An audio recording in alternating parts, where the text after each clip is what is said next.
Le document présenté ici est le compte-rendu de visite du professeur stagiaire du premier degré, lauréat du concours interne et réservé.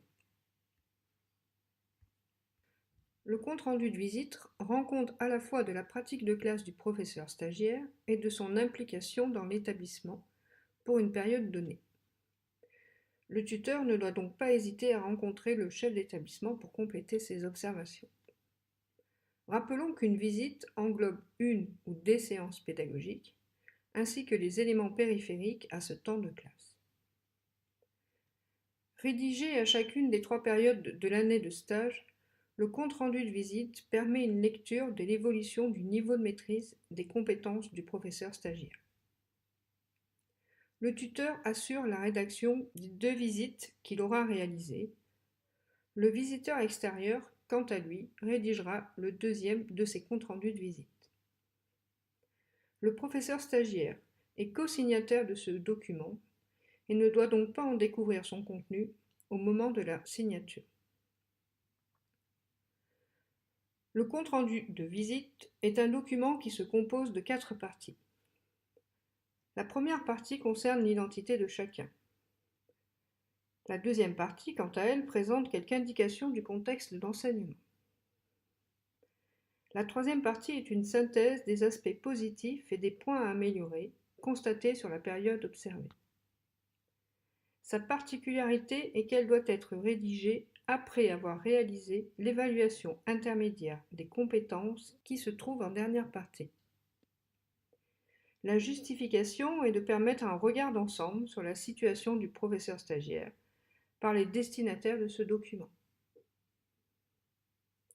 La quatrième partie vous permet de décrire le contexte et les conditions matérielles et pédagogiques d'enseignement, comme l'aménagement de la classe et l'organisation de l'enseignement, c'est-à-dire l'organisation de l'espace et du temps, les outils mis à disposition, un bref descriptif de la séance, etc.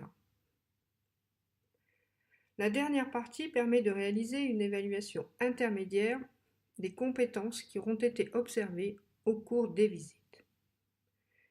Cette évaluation doit distinguer pour chaque bloc de compétences les compétences qui ne sont pas encore présentes et pourtant incontournables du métier d'enseignant et qui devront être travaillées prioritairement, les composantes qui sont en cours de développement et les composantes qui sont suffisamment développées. Les composantes qui n'auront pu être observées seront mentionnées sous l'item NO signifiant non observé. Il est important d'ajouter à ce sujet qu'une composante non observée peut faire l'objet d'un échange avec le chef d'établissement en vue d'une évaluation ultérieure. Chaque composante doit ainsi être associée à un item 1, 2, 3 ou NO et aucune case ne doit rester sans évaluation pour ne pas laisser penser que vous, tuteur, ne souhaitez pas vous prononcer par rapport à un aspect de l'activité professionnelle de votre stagiaire.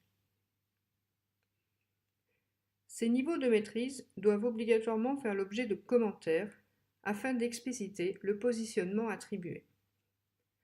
Ces commentaires s'appuient sur des observables en lien avec la conduite de classe, la gestion de la classe, comme par exemple le climat de la classe et des relations, la prise en charge et la gestion du groupe, les modalités d'intervention du maître, l'exercice de l'autorité, ainsi que sur les modalités et organisation des activités des élèves, aménagement de la classe, qualité et pertinence des affichages et outils à disposition des élèves. Les éléments attestant de la préparation de la classe et des activités proposées aux élèves, comme les fiches de préparation et les supports donnés aux élèves, doivent faire l'objet d'une attention particulière.